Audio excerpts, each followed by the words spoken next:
What does it truly mean to serve? Is leadership about power or about responsibility? Welcome to Your Stewardship, a compelling program that shines the spotlight on individuals in positions of service and the impact they've made or are still making on the people they serve. From public officials to community leaders, from the health sector to education and beyond, we ask the tough questions. Have they been accountable? Have they delivered? Have they truly served? This is more than just a conversation. It is a moment of reflection, transparency, and truth. Join us as we explore real stories, real challenges, and real outcomes, because stewardship is not just a title, it's a duty. Your stewardship, service, accountability, and impact. Every position of authority is stewardship. Every appointment carries expectations. Every policy has consequences. And every leader leaves a legacy, whether positive, negative, or somehow in between. It is on this note that I welcome you to Your Stewardship on Orange 94.5 FM and OSRC Television, depending on which channel you are watching or listening to us from. My name is Remy Allen. Our guest today is a distinguished scholar, accomplished administrator and public servant. Before assuming office as Commissioner, Education, Science and Technology, he was a rector at Rufus Giwa Polytechnic and later a Vice Chancellor of Igbekele Amos University in Akungba Akoko. Today, he oversees one of the most critical sectors in government, the education and of present and the future generations. We know that without education, we are nothing as a human being, and that's why everyone prays. We want to give the best of education to our children, our wards. And so, join me as I welcome Professor Igbekele Amos Ajibefun, Commissioner for Education in Ondo State. Professor, welcome to Your Stewardship. Thank you very much. Thank you. Yeah. Professor, many people know you as an academic and now as a commissioner. But beyond the titles, who is Igbekele Ajibefun? Okay, thank you very much. As you have introduced me, I'm Professor Igbekele Ajibefun, the Honorable Commissioner for Education, Science and Technology in Ondo State. Yes, you have said so many things about me. I'm a lecturer, I'm a professor, and I also held the position of a rector of Ondo State Polytechnic, Rufus Giwa Polytechnic, and later the Vice Chancellor of Igbekele Amos University, Akungba Akoko. Currently the Commissioner for Education, Science and Technology in Ondo State. From this track record, you know that I belong to the education sector. Somebody who is so passionate about education.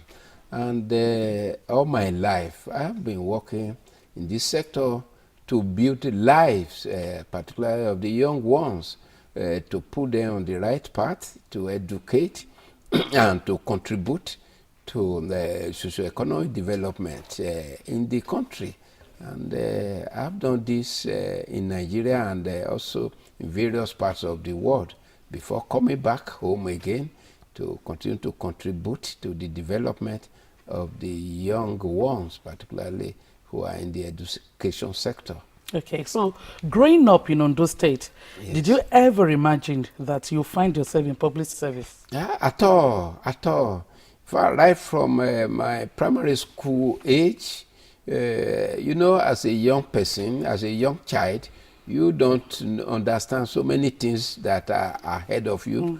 But one thing I was so particular about was that I would do my best in everything I did then. Yes, while in primary school, I put in all my efforts to do well, to study well, to be attentive in classes, to behave responsibly, and so on and so forth. Then moving to university, I was also in the university not knowing what lies ahead of me. I put in my best to to also ensure that I had a very good result, which I had also. I made a first class in my degree program before going for master's degree. So all along, I didn't know that I would become a public servant in the position of commissioner for education. But one thing that I'm always particular about is that any position I find myself, I put in my best, not because of what is lying ahead, but because I must get the best from every opportunity that I have.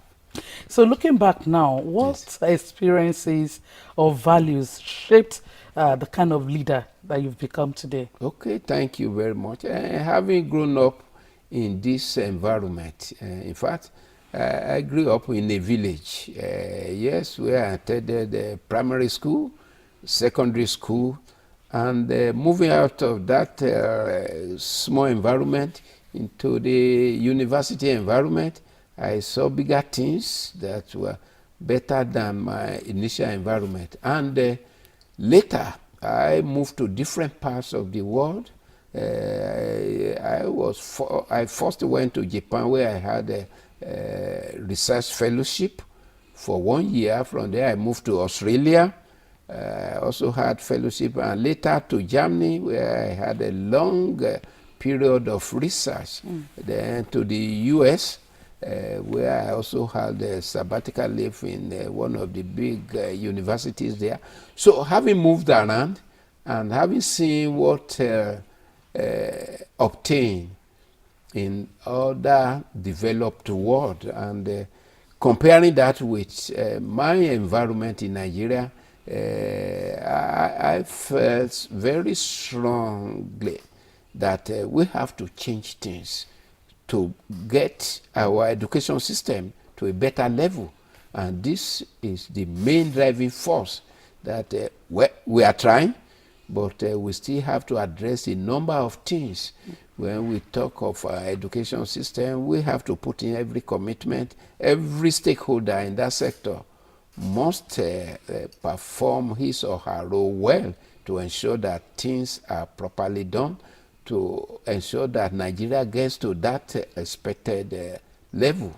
All right, looking at your stewardship so far, before you became the Commissioner for Education, Science and Technology, you were once the rector of Rufus Giwa Polytechnic.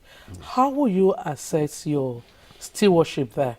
Okay, thank you very much. Yes, when I got the appointment as director of the Polytechnic, some people that knew the Polytechnic so well, once my name was announced, they came to me that, this place you are going, it is a terrible place. Will you have the heart to take up the job? They gave me stories about what happened to the previous rectors. When I heard about that, I just had the belief that God had purpose of giving me that appointment, that I will not be scared, and I shouldn't be scared about what had happened in the past, that it also presented an opportunity to turn things around. And truly, when I took up the job, when I assumed office, things were totally down. And that gave me the drive to ensure that we change things. And when you talk of discipline, then it was totally down. There was no discipline, selling of handout, awarding free marks for students who did not do exam, and so many other things, infrastructural facilities down. But I want to tell you that within 1 year of handling that place, discipline returned to that place, and a lot of projects came up that were done through IGR, because the Polytechnic was making a lot of money. A lot of parents wanted their children to go to the Polytechnic because they could predict when the student will come in, when they will go out, because there was academic stability, there was discipline, and so many good things were happening. And by the time I completed 4 years, the Polytechnic was named as the best state polytechnic in Nigeria. And the population of the Polytechnic went up astronomically. And things were looking good. Wow, good to know. Yes. You mentioned the issue of discipline, Yes. selling of handouts and all that. Yes. But then, was there any unpopular decision you took at that time that you got criticized for? And maybe up until now you feel, well, despite the criticism, you took the right decision. Yes, thank you very much. I took a lot of decisions which I was criticized for, but later, those that criticized, they also praised me for the courage for taking such decisions. You know, when you want to correct a system, some people will be negatively affected. And those that are negatively affected will always complain and criticize you, but later they will know that it is for the overall benefit of the system. And today, I'm happy that I took those decisions that I took to correct the system, to put the system on the right path. Yes, and that is my feelings up to today. Well, yes. It's a known fact that polytechnic education in Nigeria struggle with funding. Yes. In fact, generally with tertiary education, Yes. but polytechnic is more. Yeah. You talk about funding, you talk about infrastructure, you talk about qualification perception. Yes. You know, the fact that in the labor market, Yes. the polytechnic graduates are still being looked down on than a university graduate. Which of these proved the hardest for you to solve or to tackle? Okay, the most critical challenge when I was there as director was issue of funding. It was critical because once you don't pay salaries, the staff will not respond to their normal duties. If they are not paid their wages, you don't have that right to punish them for not doing their work the way it should be done. But later we overcame this, and then the challenge was not as much as we have today. Then funds were released for payment of salary, although not enough, but through the IGR, the Polytechnic was able to make a lot of money to make up for the deficit and to pay salaries and also to develop the place. But that had really helped in developing the Polytechnic because the population was growing. The tertiary institutions, they depend mainly on school fees paid by students. That is the major source of the income. Once the population is down, such institutions will have problem with IGR. It is not possible for government to fund any institution 100%. Particularly for tertiary institutions, they are given free hand to generate fund to supplement their monthly subvention. And this is a major critical challenge for our tertiary institutions today. And without generating substantial fund, most tertiary institutions will find it difficult to run their program successfully and to have stable academic calendar. Okay. Yes. Talking about polytechnic education Yes. still, incidentally, you're the Commissioner for Education, and Yes. presently, Rufus Giwa Polytechnic has been changed Yes. to a university. Yes. Do you think if you have done some things differently at that time, Yes. when you were the rector, Rufus Giwa will still be a polytechnic today?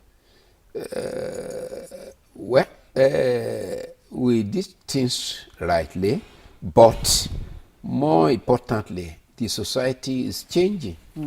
And we must continue to change. We must continue to think of innovative way to address the challenges that come with change. You mentioned something earlier on that the perception of our people about polytechnic education. You know, many parents, they don't want their children to go to polytechnic because they feel that polytechnic education is inferior.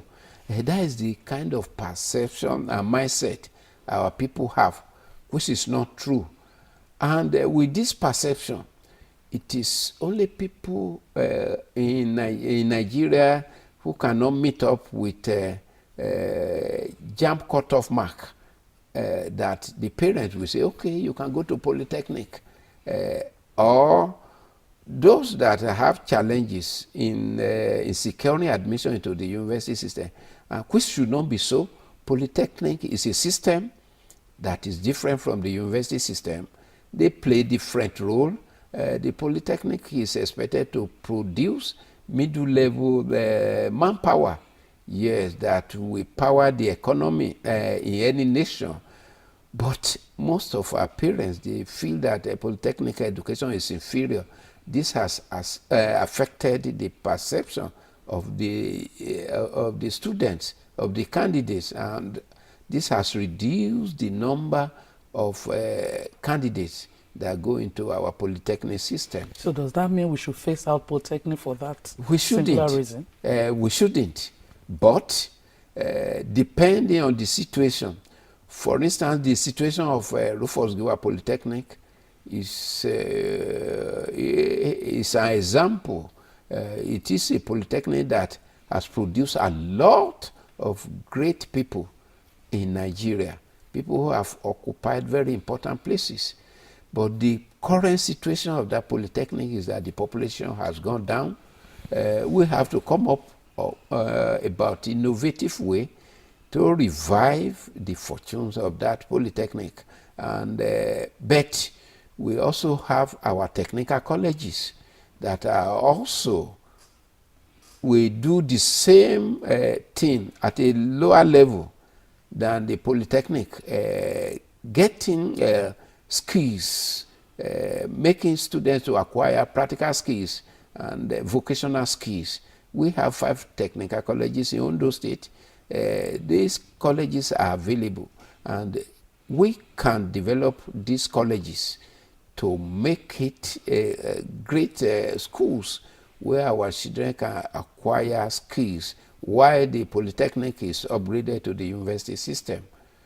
Okay.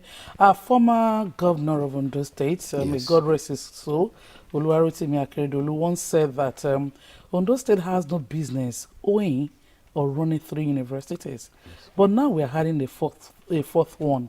And from your experience as someone who has run a university education before, do you think we have what it takes, talking about funding, talking about infrastructure, to add another university to our collections? Thank you very much. Currently, and before now, Ondo State has 4 tertiary institutions. Whether we call it polytechnic or university, they are the same. Because the monthly grant, financial grant that goes to that polytechnic is even higher than that of the other universities. Why the IGR that is coming from the polytechnic is far, far less than these other institutions. So, if it is upgraded to the university, and it will bring in more money than what it is bringing. As a polytechnic? Yes, the polytechnic. Then it pays government to convert it to the university. Because government is spending so much on it. It's getting little out of it. Yes, and getting little out of it.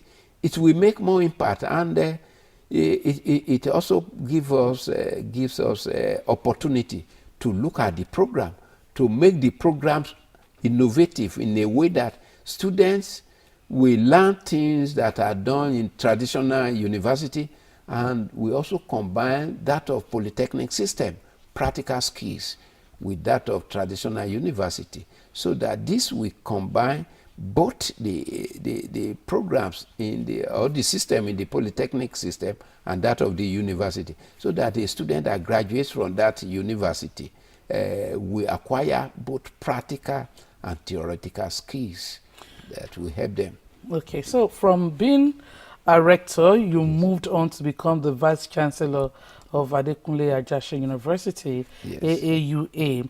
That's a role many even say as more demanding. Yes. What vision did you take to AAUA? How did you impact AAUA before you left? Thank you very much.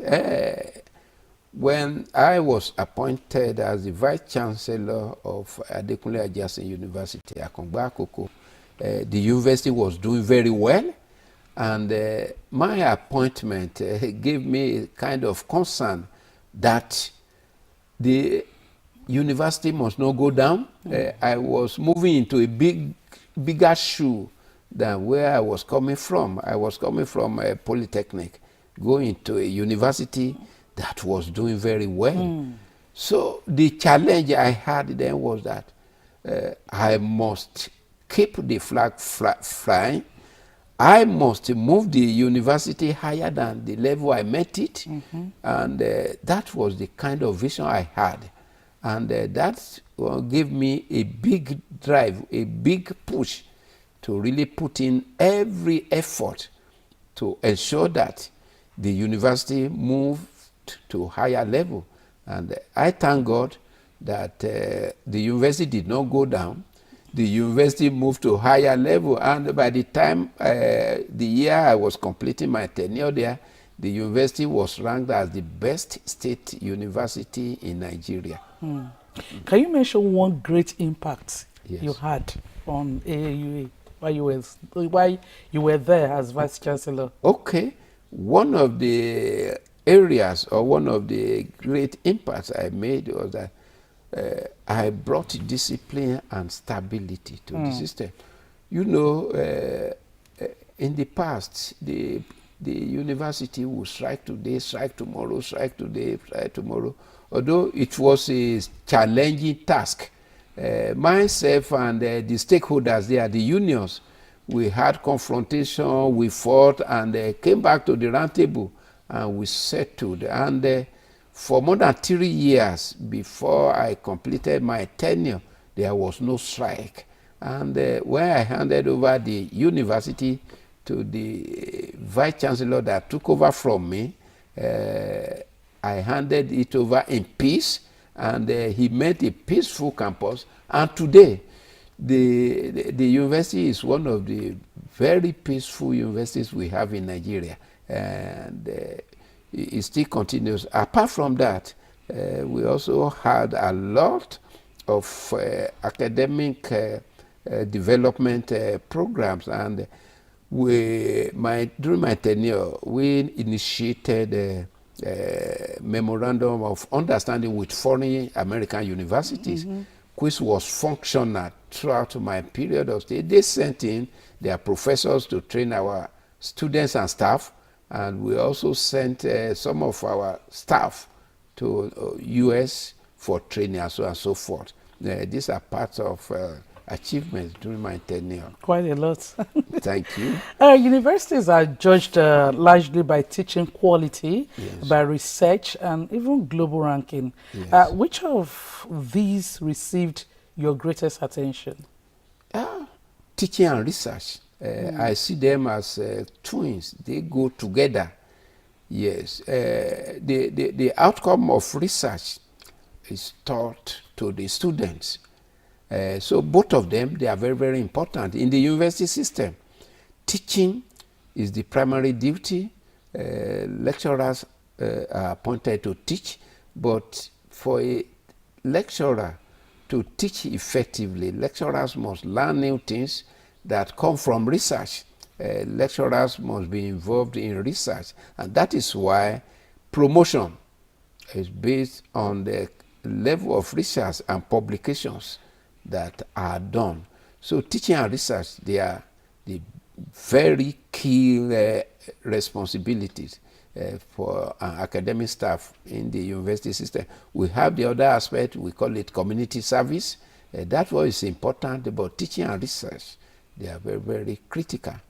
Yes. All right, industrial harmony is a challenge in Nigerian universities. And earlier on you said during your tenure, there was no strike, no industrial disunity. Yes. How were you able to achieve that?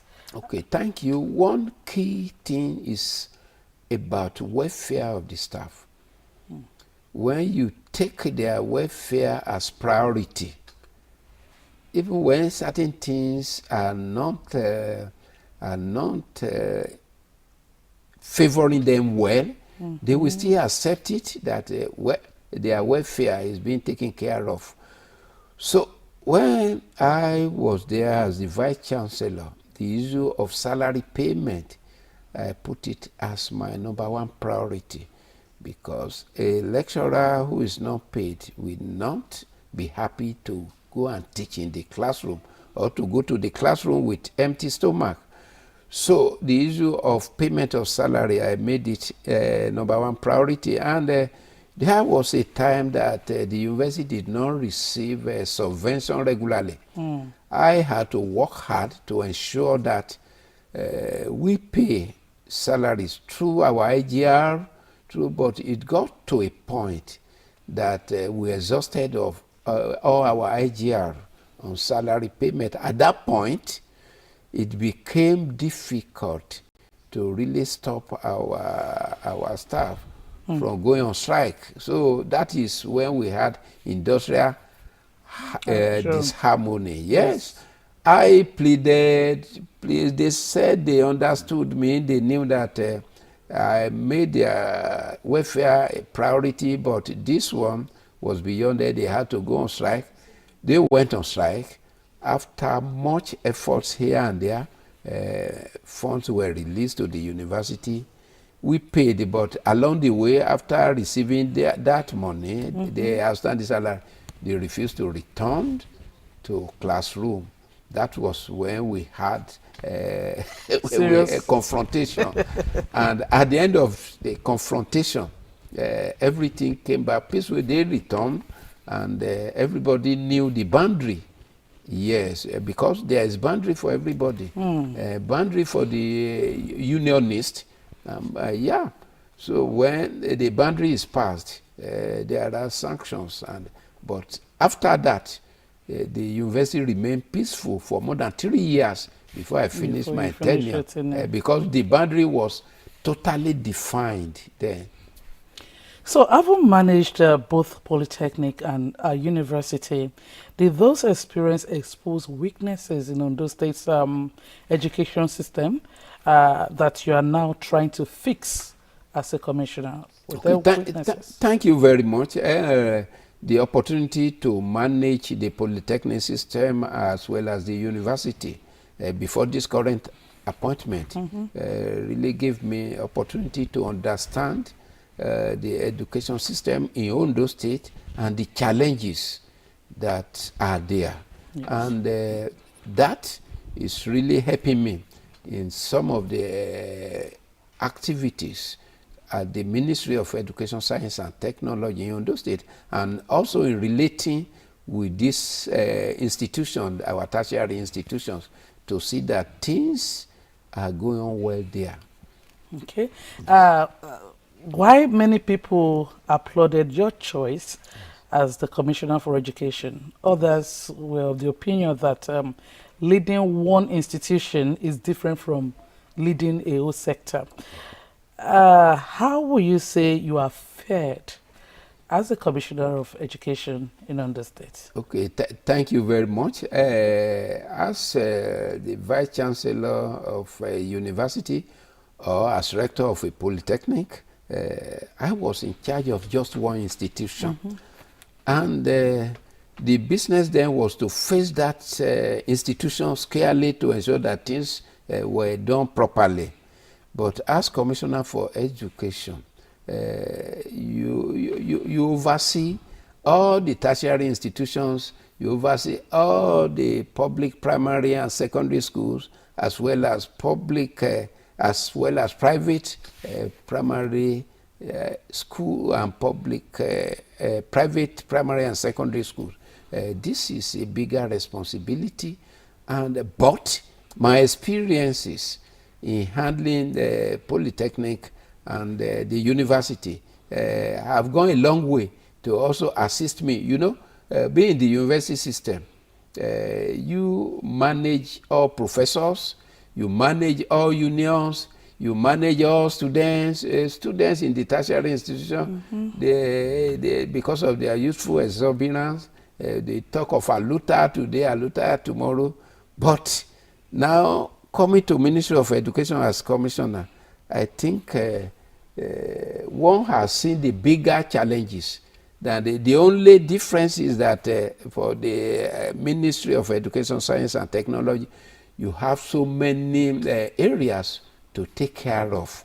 But the challenges, they are not bigger than that of the university, because I deal with my education officers, with principals of schools, with students of our secondary school, and so on and so forth.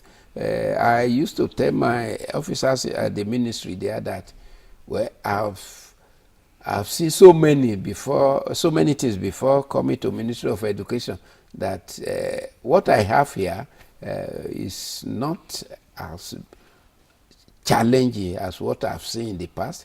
I said that the way I handle those universities and the polytechnic, I cannot handle people in the lower level at secondary and primary school and our education officer with the same way I handle those ones, because this level is of lower level.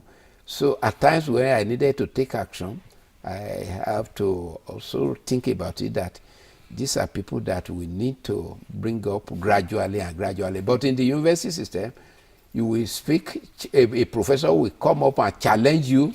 Even a graduate assistant will come and challenge you, because they say there's academic freedom. So at times, the kind of method, the strategy you use in the university system, you can't use it here, because this system is not as strong as what you have there.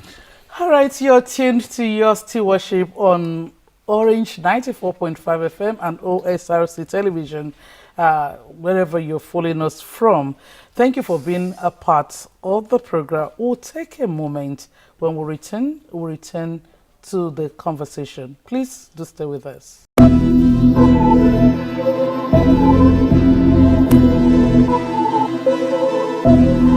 What does it truly mean to serve? Is leadership about power or about responsibility? Welcome to Your Stewardship, a compelling program that shines the spotlight on individuals in positions of service and the impact they've made or are still making on the people they serve. From public officials to community leaders, from the health sector to education and beyond, we ask the tough questions. Have they been accountable? Have they delivered? Have they truly served? This is more than just a conversation. It is a moment of reflection, transparency, and truth. Join us as we explore real stories, real challenges, and real outcomes, because stewardship is not just a title, it's a duty. Your stewardship, service, accountability, and impact. Welcome back to Your Stewardship on Orange 94.5 FM and OSRC Television.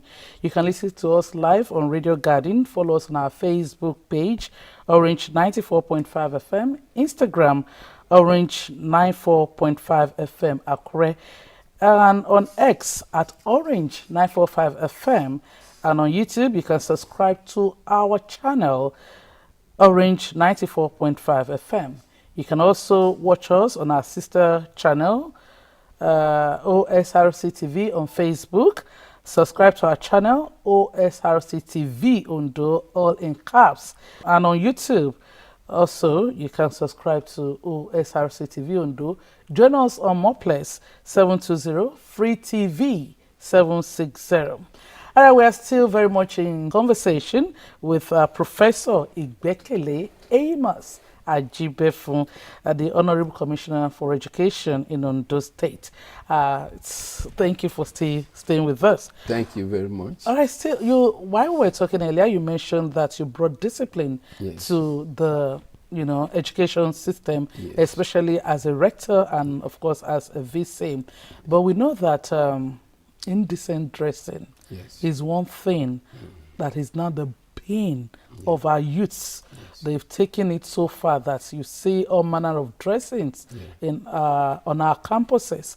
How were you able to address indecent dressing in the Polytechnic and University? Okay, thank you very much. When I took over the responsibilities of heading those institutions, the major issues, the most critical issues, were not about dressing. They were about how to bring stability to the system, how to address lack of academic culture, extortion and exploitation of students through handouts and all those things.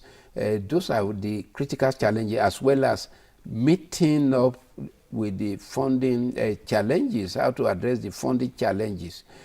So the issue of dressing were not really issues that we looked at, although this indecent act in the way the students dress has started them, but they were not as terrible as we have today. So it was not a big challenge for us then. Yes. Okay, looking at it today, as a Commissioner for Education, what can we do? What do you think we can do to reduce indecent dressing on our campuses? Okay, thank you very much. For our secondary schools and primary schools, we don't have that problem because they have uniform. Yes. They have the pattern already. They have the kind of cloth. But in our tertiary institution, where we see students as having freedom in some areas, indecent dressing has become a major headache today.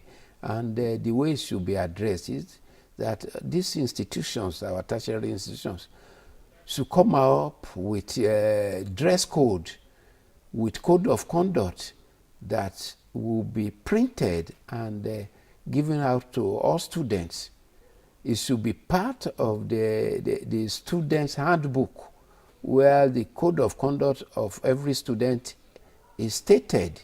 So once it is there, and any student that is found contravening any part of this code of conduct, those students should be disciplined. We have a student disciplinary committee. Yes, they should take it up.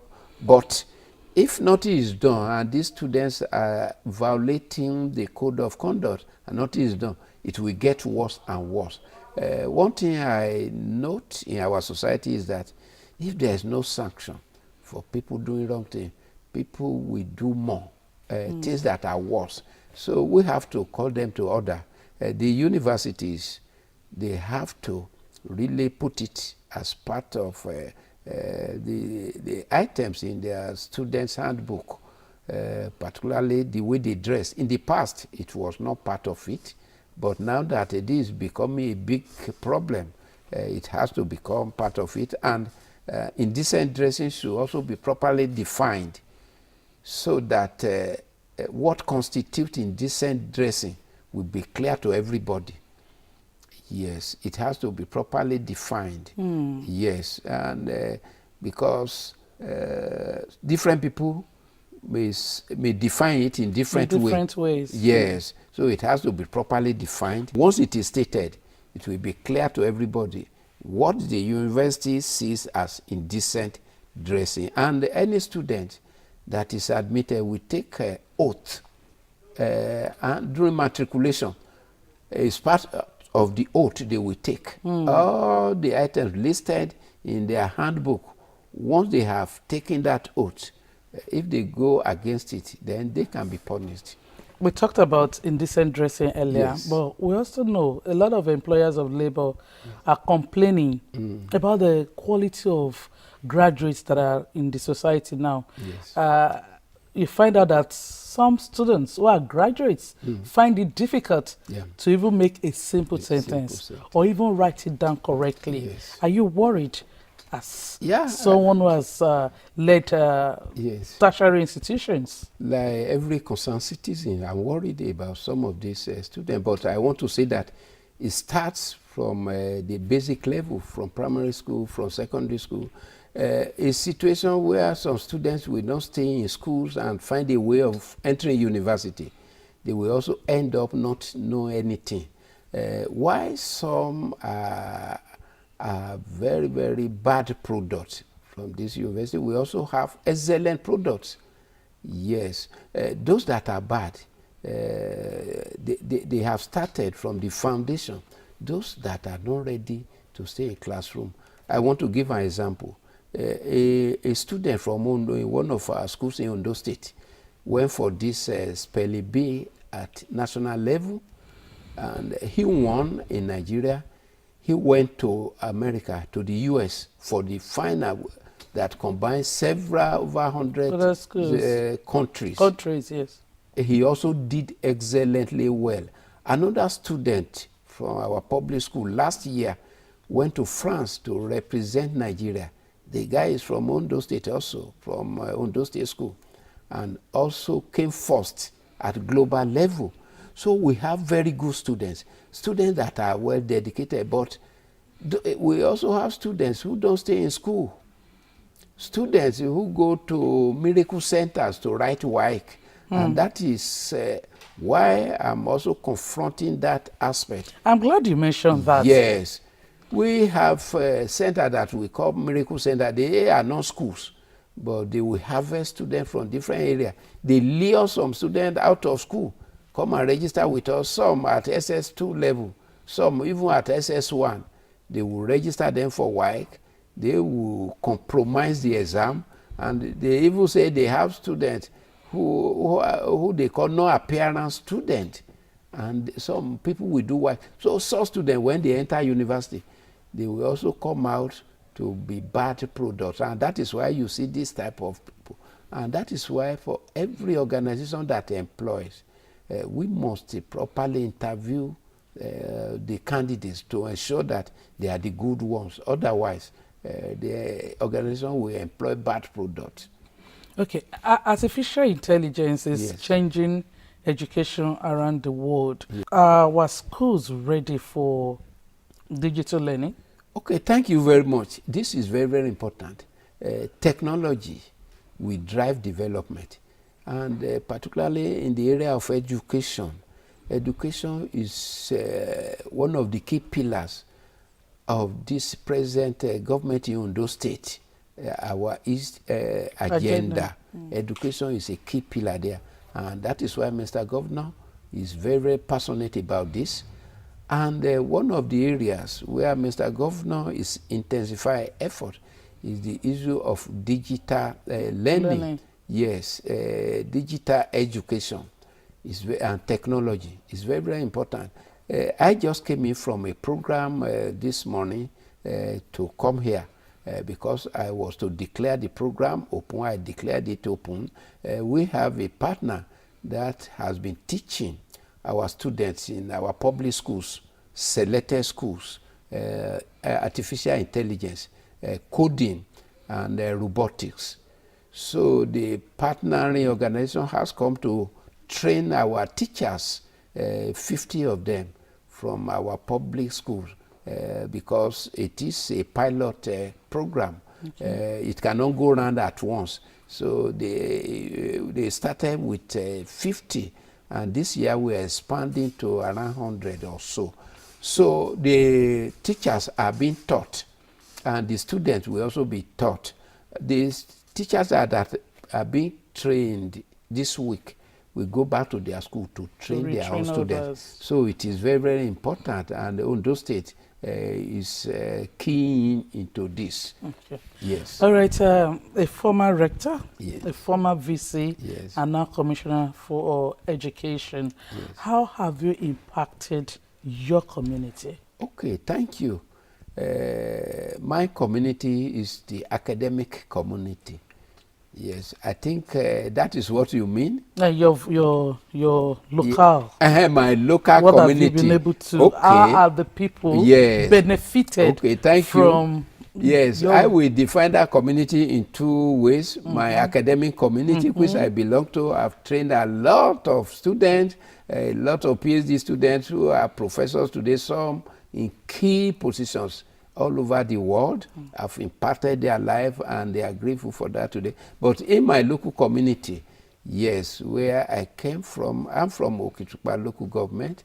I'm also from Okumo, a neighboring town to Igodan Lisa. Yes, that is my community. I want to say that I've been a source of joy to the people in that community. I've been a role model. Yes, every person in that community, they use me to counsel their children that if somebody from this local community could become a professor, become a rector, become vice chancellor, that you must work hard, you must read hard. And each time I travel home, this youth will gather around me.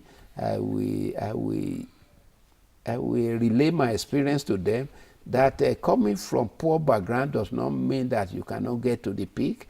And some of them, in fact, starting from around, I think it is over 8 years ago, that I've been giving them little scholarship. Some of them in tertiary institutions, because they have associations, students association from that community.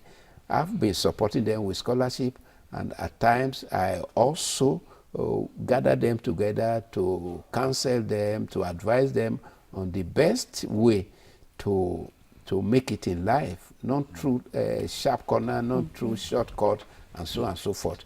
So in that way, I've been imparting, and I want to say that before I became commissioner, it was around April last year, the only primary school in my community, the head teacher called me that they just posted the head teacher there, that she was posted there, the school was down, the pupils, they were not more than 10 or 15, because the school was not in good order, no teachers, and so on and so forth. So the head teacher called me. I was coming from Lagos. She said that she wanted to meet with me. I said, instead of going straight to Akure, I will come to that community. I went there. Both of us, we went to the community. And truly what I met on ground, there was no fence around the school. And some bad boys or good boys there, they will go to the office of the principal and mess it, of the head teacher, and mess it up. And so the head teacher was so passionate about developing the school. I gave her assurance that I will work with her. I will speak to education officers in that zone that they should post more teachers to that school. And believe me, within a short period, 2 additional teachers were posted. And today, the school the fencing has been almost completed. Yes. Before now, nobody knew there was school there, but today it is part of Sube project. Wow. The school, and the population rising from around 10 students to more than 80 now, because last week the head teacher still called me and gave me a report. About 3 weeks ago, I went to the school to also inspect the teachers, the students. Everybody is happy there.